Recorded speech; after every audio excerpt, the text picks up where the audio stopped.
Hey, John, how you doing? Hey, Ricardo. How's everything going? So far, so good. I've already All had a right, bunch of listen, meetings today. I'm sure. Is it a busy Friday for you? A little bit of a busy Friday, but yeah, but slipping this in. All right, well, listen, thank you so much for joining us. While everyone's logging in, I'm just going to do a brief introduction for the few people who may not know who you are, if that's okay. So Dr. John Lapook, most of you know who he is, but for the few that don't, he's the CBS News Chief Medical Correspondent, Emmy Award-winning journalist, and professor of medicine at NYU. He joined CBS in 2006, and he's done more than 1,000 reports, including CBS Evening News, 60 Minutes, CBS This Morning, CBS Sunday Morning, and Face the Nation. He's won 3 Emmy Awards, 2012 with the National Shortage of Drugs, 2013 covering the Boston Marathon bombings, and 2019 for CBS Sunday Morning. He won the Gracie Award in 2018 for his work on 60 Minutes, investigating the U.S. gymnastics sex scandal. He won 2 Murrow Awards for the best broadcast in 2007 and 2013. He won the New York Press Club Award in 2015 for his coverage of the Ebola outbreak. He graduated with honors from Yale and received his MD from Columbia, where he was elected into the AOA Honor Society.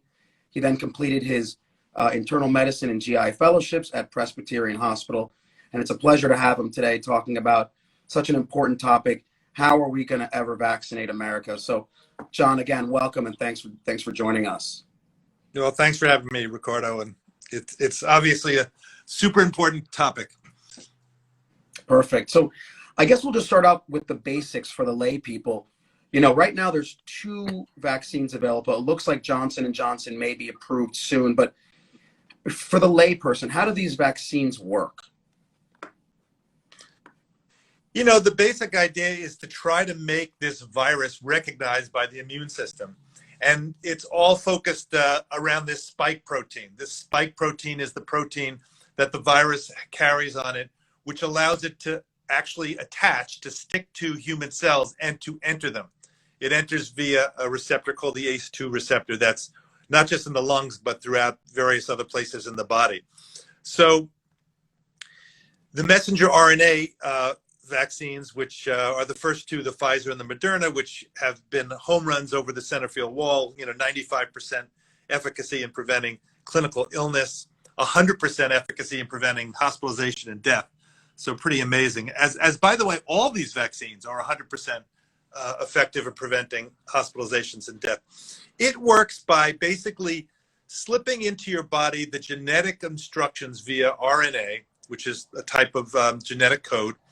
And it teaches your immune system, it teaches your cells to actually make this spike protein. And the spike protein gets released into your body, and then the immune system sees it. But it's only the spike protein. It's not the whole virus. So it can't infect you. And it's just giving you sort of the sniff. Like imagine a bloodhound, and you give it the smell of the target. It's saying, here it is, make an immune response, and then go out and get it. So when you get that vaccine for Moderna, it's day 1 and then day 28, and then for the Pfizer, it's day 1 and 20, and then day 21, 3 weeks later. And so far, it's been very safe. People have been gotten some local reactions, some pain. I got the Pfizer vaccine a little over a month ago, and I had a little bit of pain in my arm for a day or so, a little bit of a headache.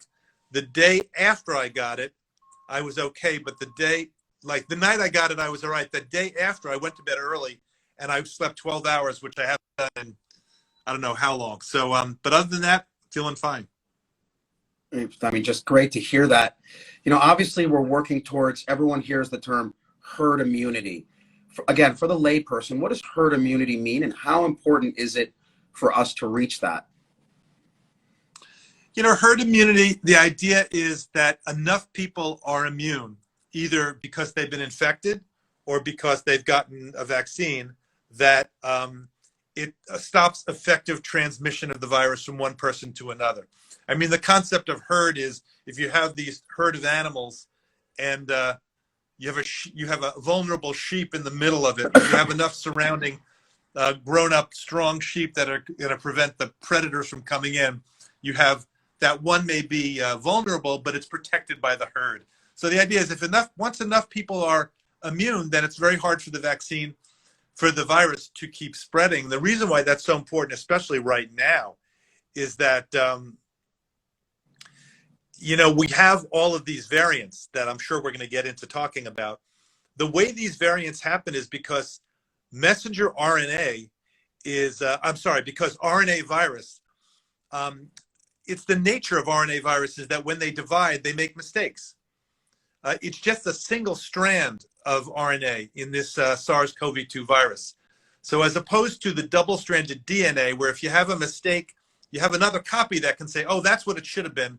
Let me have a little repair process to repair it. It's just one strand. You get it wrong, and you have a problem. And remember, we have these bases, without getting too deep into the science of it, but you have base pairs, 3 billion base pairs in our bodies, and this virus has 30,000 base pairs, and it takes 30,000 bases, because it's not a pair, it's just a single strand.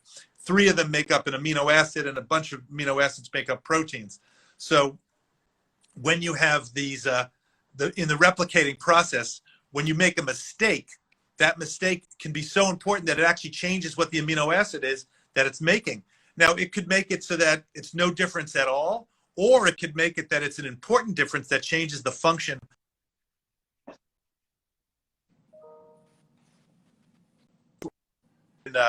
In the virus that came out of Britain, or it could make it that it's more transmissible and it's all deadly. So we think that virus coming out of UK, that was first identified out of UK, I shouldn't say coming out of, first identified there, that looks like it may be a little bit more deadly. But the thing that's really of great interest and concerning to people is out of South Africa, where we're starting to see these variants that not only could be more transmissible, but could be less susceptible to the vaccine, recognizing it, to if somebody's gotten the vaccine or even previous infection, to be recognized by the immune system. Thinking about it this way, simply, let's say you're the immune system, I'm the virus, and the way you're going to recognize me is by my face. So if I get one mutation, little pimple over there, it's still John Lapook. That's still John. You still recognize me. Now I get a little scar here. It's still John. But if I put a Groucho Marx mask on and a hat or a wig, then it's sort of like, who's that? That's when enough of these mutations add up to a significant change. One or more mutations add up to changing the virus into a variant. And that's why you see these variants. So to get the nomenclature, it's the family of coronaviruses. There's 4 coronaviruses that make up like the common cold. Then there's SARS-1, the original one in the early 2000s, MERS, and now we have SARS-CoV-2. That's the strain, technically the strain. So there's one strain here, which is SARS-CoV-2. Then you can have a mutation, and those mutations can either mean nothing because it's no big deal, or because it makes it such a bad copy of the virus that it can't function at all, and that's a dead end. Or it could add up to enough of a change that it becomes a problem, and we call that a variant. Yeah, I mean, I think the take-home point is we want to eradicate this before it changes. And I think that's why it's so important for everyone to get vaccinated soon. Let's look at the numbers, which are just mind-blowing. So for herd immunity, it's stated that you need 70 to 80% of the population immunized or infected. 330 adult Americans, you're looking at 250 million vaccinations times 2 potentially for the second shot. How monumental of a task is it to vaccinate 250 million individuals? No, it's a big task, and I think the Biden administration's coming in running.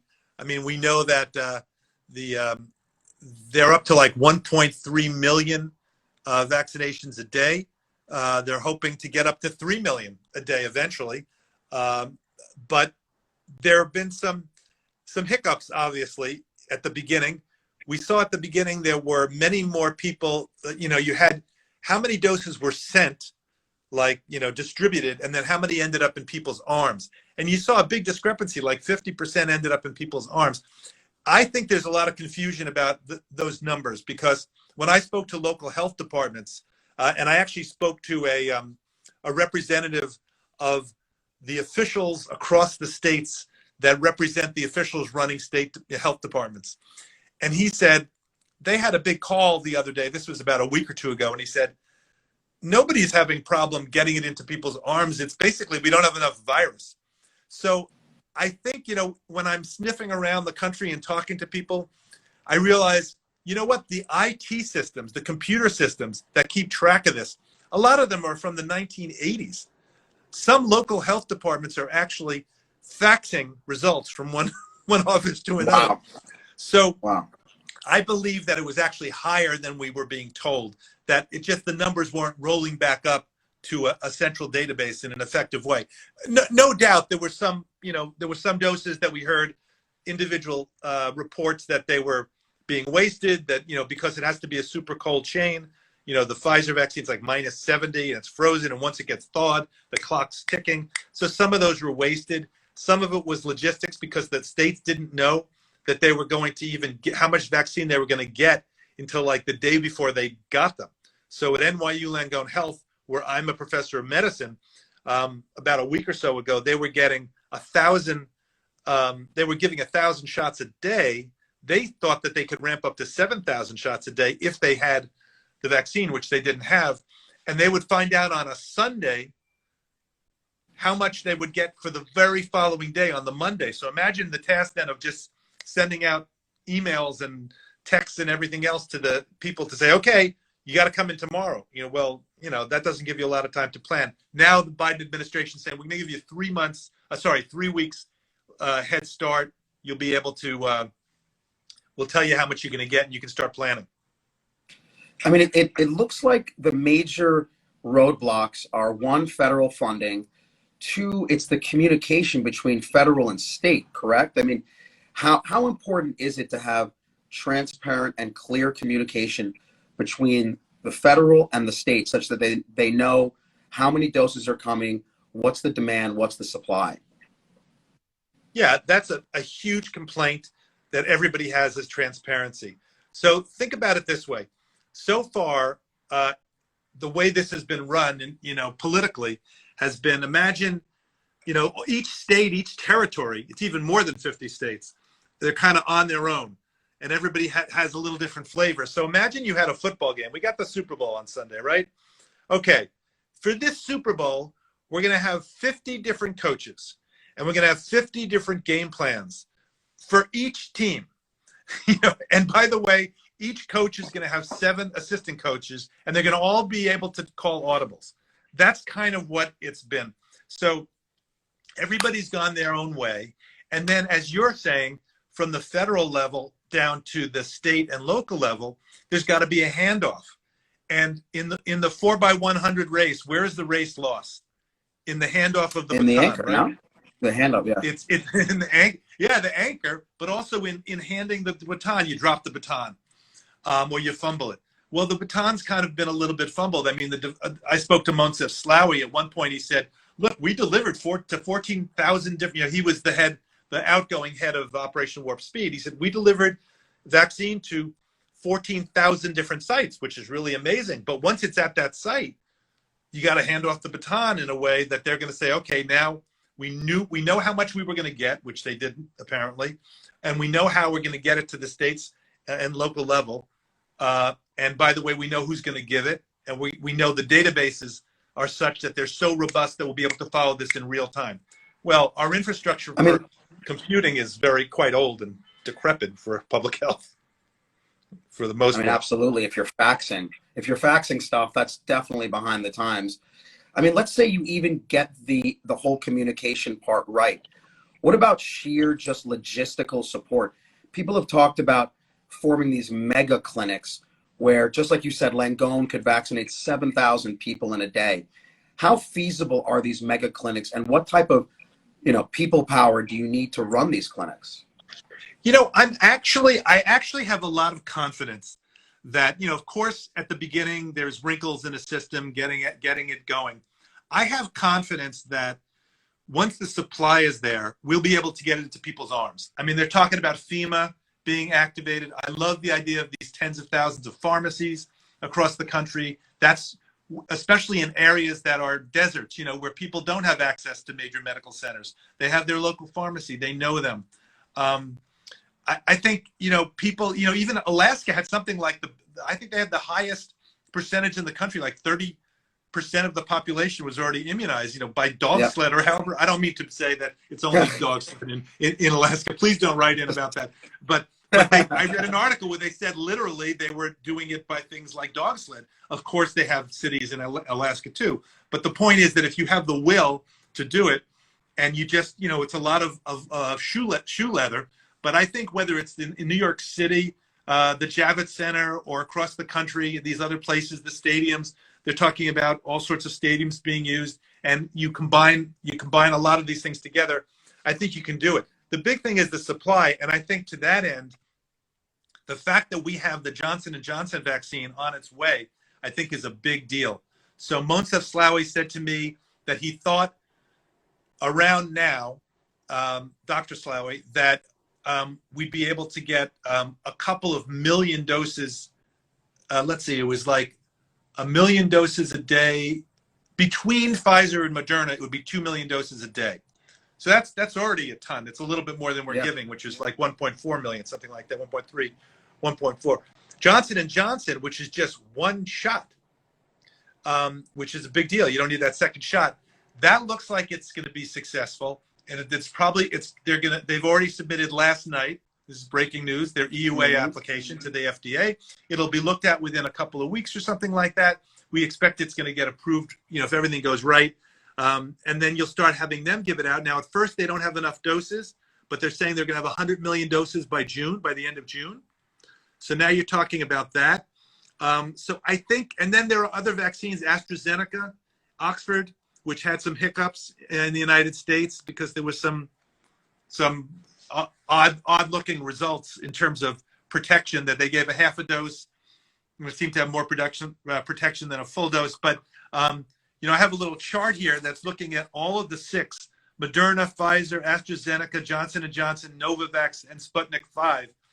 And they have, all of them so far, have 100% protection from hospitalization and death.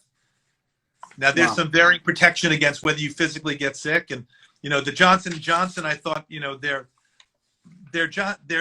people, I think I'll give a little sort of explanation of the Johnson & Johnson press release because I think it confused people. So I'm looking at it in front of me. It says, people heard the number, overall protection was 66% effective overall at preventing moderate to severe COVID 28 days after vaccination, 72% effective in the US, and it was 66% effective in Latin America and 57% in South Africa where they have that variant. However, it was 85% effective overall in preventing severe disease, right? So not just the combination of moderate to severe. It wasn't as good at moderate, but it's preventing severe disease, it was 85%. And in terms of preventing hospitalization and death, 100%. That 100% protection was on page 2 of the press release. And I just thought they buried the lead. I thought that they should have, that should have been like, pretty up front and center. So I think the reason why I'm going into this is that a lot of people are saying, should I wait for the Moderna? Should I wait for the Pfizer? No, get the vaccine you can get. I mean, it's so exciting. There's so many vaccines being made, just like you talked about, headline news. But one of the big issues that people are talking about is that there's definitely a subset of the population that is scared of the vaccine, scared about side effects. There's an anti-vax population which has developed with some concerns.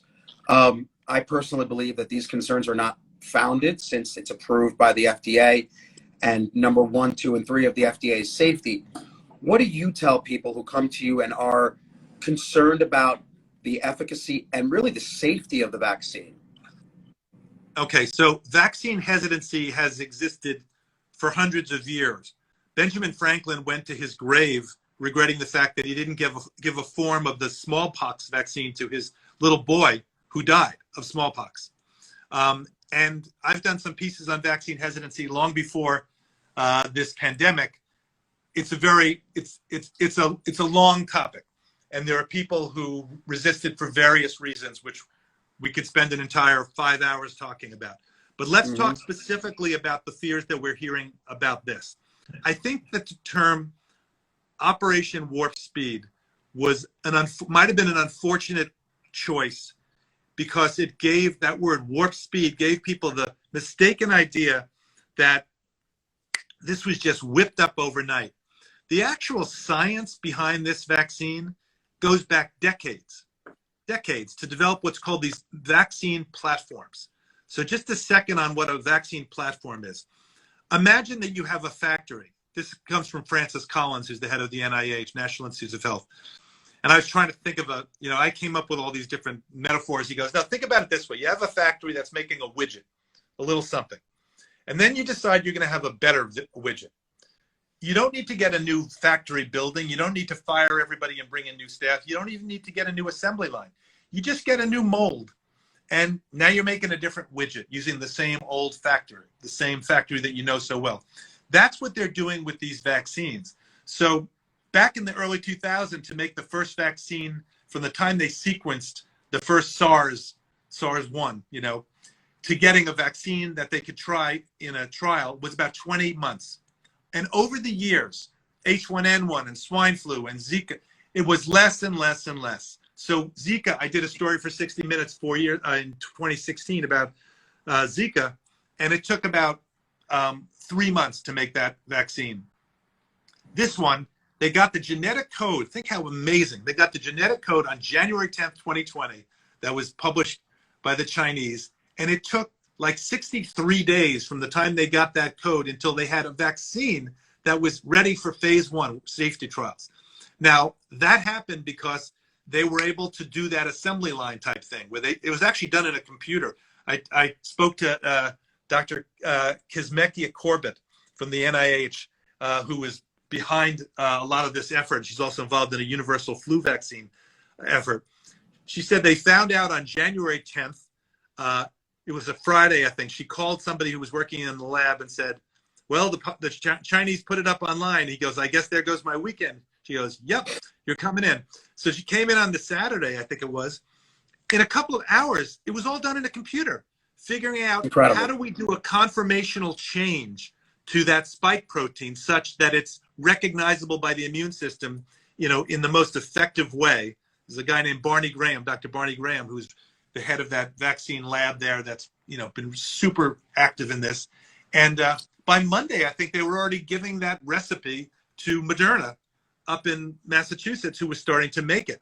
So when people say Operation Warp Speed, how was it done so quickly? That was done based on decades of research. Now, what happened at Warp Speed was the testing process. And let me go over that a little bit, because that's important. Normally it takes, I don't know how months or years for it to go through this process.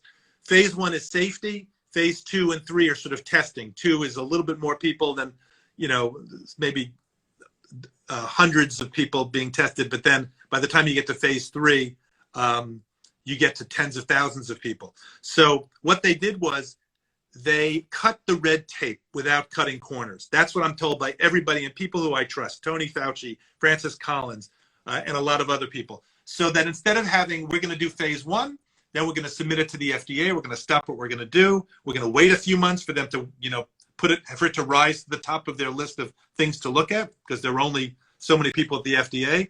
Instead of doing that, they just kept going. They did everything kind of after phase 1. They did the phase 2 and phase 3 simultaneously. And they were going to stop if there was a safety signal, but they didn't have to stop and wait between phase 2 and phase 3. So that was very important. They were working 24/7 to do this. So it was like they knew it was a pandemic. So it's not a normal time. And the other thing they did was they decided, and this was really a great success, I think, of Operation Warp Speed. They made the decision to manufacture the vaccine at risk, meaning they were going to invest money in it. They were going to say, start making it, so that the worst that can happen is we're going to bet on a number of candidates. Worst that happens is one doesn't work, 2 does, or a few don't work, and we've wasted money. But if they work, which they did, Pfizer and Moderna, well, now Pfizer finance their own, but our government said, well, we'll buy a certain amount from you. Moderna was actually, the R&D of it was supported by our government. If it works, then we don't have to say, oh boy, now we got to start working from scratch on day one and start making it. They already were making millions of doses. It still wasn't enough, of course, because how many people want it. Now, to get back to vaccine hesitancy, that's the safety part of it, where I'd like to reassure people it wasn't like somebody said, let's make a vaccine. We can use my mother's barn. No, it was like based on really good, strong science. But the other, I think, which is really important to recognize, is that especially communities of color, the Black community has real reason to have a mistrust for the medical community based on historical things like Tuskegee. We know that whole chapter, which is a very dark chapter, where Black men who had syphilis were not treated for decades, to just watch them to see what would happen. And that's always quoted as an example of something, but it shouldn't be mistaken that, oh, that's something that happened in the past and it can't happen now. There's still structural racism and inequalities and inequities in our system that exist to this day. And so that's why, and I've done some pieces on this. I went to in one pastor who I spoke to, who said he's talking to his community about it and telling them what he believes and trying to address some of their issues. And I said, well, that's so interesting because, they may not believe Tony Fauci or Francis Collins, but they'll believe their pastor. He said, absolutely. Yeah. So I think that's a very important tact to not only be having messaging from everybody rowing in the same direction in terms of messaging from the federal level, but on the local level, whoever you can get, to really address people where they're coming from. And I think it's got to be on the grassroots level, going into communities. What are your questions? What are your problems? And not just saying, oh, come on, just do it. Just do what I say. Say, what are your issues? Let me try to explain to you what the issues are. And by the way, affirming, yes, I understand that there were real reasons historically why you may not trust us, but we're in the middle of a pandemic. And it's a civic duty, whether it is to get vaccinated and prevent spread or to wear a mask. And wearing a mask became politicized. Yeah. I mean, it seems like there's so many conspiracy theories. There's so many falsehoods. Nowadays, everyone's a doctor. Everyone's commenting on social media. And so you're right. I think it's important for the government to really have a public awareness campaign, grassroots level, to kind of make sure people understand, that they're going to reestablish trust. Moving ahead, can employers make the vaccine mandatory, and can states make the vaccine mandatory? Two very important questions. I think that's premature to talk about it. I get where you're coming from with it. And certainly in hospitals, the flu vaccine is mandatory. If you don't have it, then you have to come in wearing a mask. Right now, you have to pick your battles. We don't have enough supply. So I think we got to ramp up the supply, see what happens with trust. Trust, by the way, is going up in terms of people who say they'll take the vaccine as they see, wow, it's 95% effective. And the number of people who've died from the vaccine, zero, it looks like, right? There was some reports of some elderly people who got it. I think it was in Norway. People have to understand that a lot of people die normally every single day from old age, from heart attacks, from this, from that. And if they get the vaccine and then suddenly they have something happen, a heart attack, it's not necessarily cause and effect. But I think what we've seen is, as now we're in millions of people, tens of millions who have gotten the vaccine, and it's really appearing to be safe. I mean, there are people who are having some side effects, fatigue being a big one, but they seem to be transient. Yeah. I mean, do you think that widespread vaccination is the only way that this pandemic ends? Let's say that the anti-vaxxers don't move, that there's still a significant portion of the population which will just refuse to get vaccinated. Is there any other way to end this pandemic? I actually think the vaccine is not alone, will not end it. Not in the next few months. I think eventually, if everybody got it, in an ideal world, and we stayed ahead of the mutations, yeah. But I think you cannot just rely on vaccination right now. You know, it was Groundhog's Day this week. And do we want to have 6 more weeks of COVID? And people out there are empowered without the vaccine to help control this pandemic, because we know that the masks work.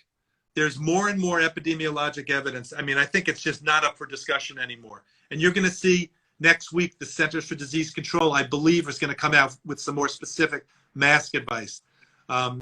But between, we found out that the aerosol scientists, people like Kim Prather and Lindsay Marr and Don Milton and others, and people like Joe Allen, who taught us that it's in the air. So remember, the initial advice was, if you're 6 feet away from somebody indoors, you don't need to wear a mask. It turns out that's not true. It turns out that there is spread of this virus that's in aerosols, tiny particles that float across the room and can accumulate over time, especially if there's poor ventilation. So open the window, crack a door, and if you're indoors, you have to think about the virus spreading this way. You're indoors with somebody who's smoking and they're 20 feet away. Are you going to smell the smoke? Oh, yeah. So the virus can float across the room that same way. So we have to acknowledge that. And we have to, if you're indoors now, you have to wear a mask. If somebody's not in your same protective pod or bubble, you have to wear the mask indoors. I don't care if you're 20 feet away. Outdoors is safer than indoors. Washing your hands, of course, is important. Avoiding crowds. Again, improving ventilation. There are certain danger spots. I mean, why you would go to an indoor bar? I just think that is one of the most dangerous things in the world right now. Mm-hmm. We can't afford to have it spread in that kind of close quarters. Think about what happens in a bar. The aerosol scientists have taught us that the louder you speak, the more aerosols. So you're in a bar, it's very loud, you're drinking, so your mouth is open. Now you're talking to somebody, they can't hear you, come a little closer, and I'll talk a little louder. It's just a recipe for spreading the virus. Same thing with the dining. I mean, indoor dining, you know, again, you have to have your mouth free in order to eat.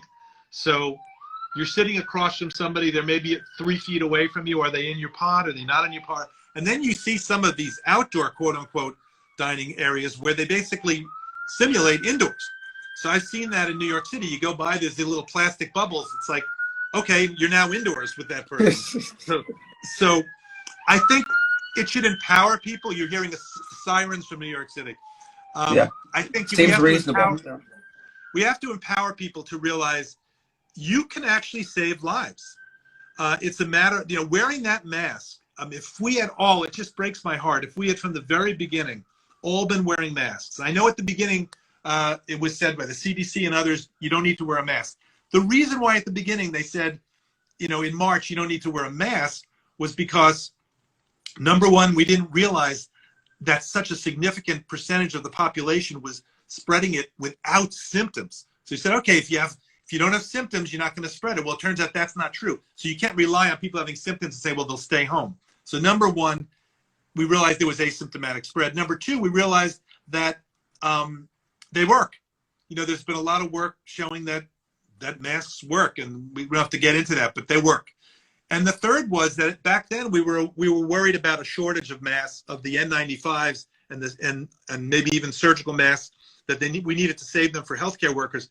It turns out that these double ply masks, if there's a good fit, or the latest we're talking about is maybe a surgical mask underneath, but then it has a little bit of looseness on the side. So on top of that, you put a tighter double layer fabric. And there are bunches of ways. And again, the CDC is going to give us more specific advice about this.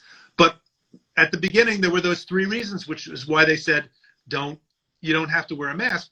Once they found out the new information, as Tony Fauci told me in my 60-minute interview with him in the fall, you find out that there's new information, so you change your recommendation. You don't, you know, there's no ego issue involved in that. So by April, they were saying wear a mask. So the message has been clear from the scientists to wear a mask since last April. But of course, we had very mixed messaging from the administration about that. And it breaks my heart because I can only imagine, we've had like 20% of the deaths in the world, and we have what, 4.25% of the population. Yeah, it's unfortunate. It's unfortunate. And I'm going to save my last question, which is the $1 million question. Based on your experience and your expertise, seeing the vaccine ramp up, knowing what the government is doing, in your opinion, when is this over? And by over, I don't mean that we're not taking precautions, but sporting events are open, movie theaters, restaurants, flights to Europe. When are we going to return to normal?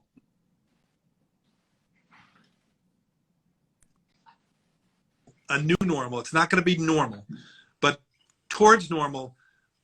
You're seeing the numbers drop down. It's up to us. Are we going to do the job rolling out the vaccines? We haven't talked a lot about the variants, but we have to be doing a lot more testing of the variants. They were doing much more in the United Kingdom than we were doing here. That's, they found the variants there. We have to do much more testing here so we know what's going on here. We can follow it. And we may need to change the vaccine. We may need to give a booster, and Moderna and others are already talking about I told you how quickly they can do it, making a few changes, having a new booster to it. We need to do that. We need to all be on the same page with mitigation. Are we going to wear the masks? Are we going to do what we're supposed to do to, like Rosie the Riveter in World War II? Where's that kind of attitude? Everybody pulling the same way. And it's not a matter of, freedom to not wear a mask. I'm going to have the freedom. I mean, think of the analogy. It's World War II. It's the Blitzkrieg in London, and the Nazis are bombing London, and they had the blackout shades, right? So they wouldn't see where people were. Imagine there was one person who said, I'm going to leave my lights on. It's my right to do that. Well, you may not get bombed, but the person next door could get bombed. And I think that's an analogy. We have to have empathy for the next door neighbor. We have to have an understanding of community responsibility. And so I think that's really important. If we do that, if we have the funding from the government so that they really support the states, the local efforts in order to get it out, and everybody works in one, if we're all rowing in the same direction on this, and there is not mixed messaging. At the very beginning of this, I spoke to Tom Inglesby, who's from Johns Hopkins, and I said, it's a natural instinct for a public health official to want to reassure the public. He said, John, we are not departments of public reassurance. We're departments of public health. So you talked about transparency. Yeah. If everybody's transparent. We should have national doing so that we can real time adjust. And if we do all that stuff, I think you could see the numbers fall down. I think by next fall that we could get towards normal. I'd love to see Broadway open up by next fall. I'd love to see, certainly schools. There's no reason why we can't be back in schools. But it depends on us. I mean, we have the power to do this. I think, and to end this whole sort of sum it all up, I don't want to lose fact of this is astounding that a year after the virus was identified, we have vaccines, a number of them that are over the moon effective. It's absolutely amazing. That's where your tax dollars have gone, people, towards the science behind this. So I think it's amazing that we're in this position now. I think we have international cooperation again. We're rejoining the WHO. So I think it's an exciting time for science to be actually at a moment where we could handle this. And remember that when you're comparing this to the 1918 pandemic, people think, well, back then they didn't have as much as we have now.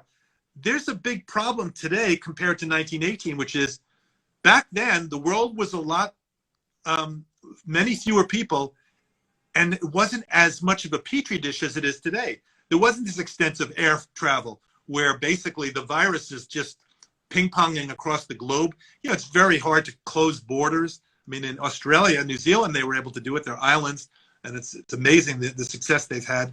But if we all buy in, and we have examples of places like South Korea and Taiwan where they had experience with SARS-1 in the early 2000s. They got on it right away. They did the testing. They're wearing the masks. You can see success. So I do think, I'm an optimist. I'm an eternal optimist. I think that we can get there. It's going to be interesting to see what the new normal looks like because remember, there's almost no flu season this year. And that's probably because we're doing all this stuff. So I can imagine people still wearing masks. I was thinking the other day, if I go back to Broadway, I wouldn't mind putting on a little mask when the lights go off. And It's kind of cozy. So there may be a new normal on subways and people starting to realize, oh, I guess this whole germ theory thing really, really works. Yeah, I mean, I would take the new normal over the current any day of the week. So, this has been an amazing interview, John. I really hope you're on point. The fall sounds great. And I also love your message that we all have to work together. This is not just the government. It's not just Biden. It's everyone buying in together. One message, no conspiracy theories, no misinformation. Just follow the science, accurate messages, and hopefully this will all be over soon. So again, thank you so much for your time, John. I really appreciate it. Thanks for all the work you do. Thanks a lot, Ricardo, and it was really great chatting with you. Always. Take care, John. Be well.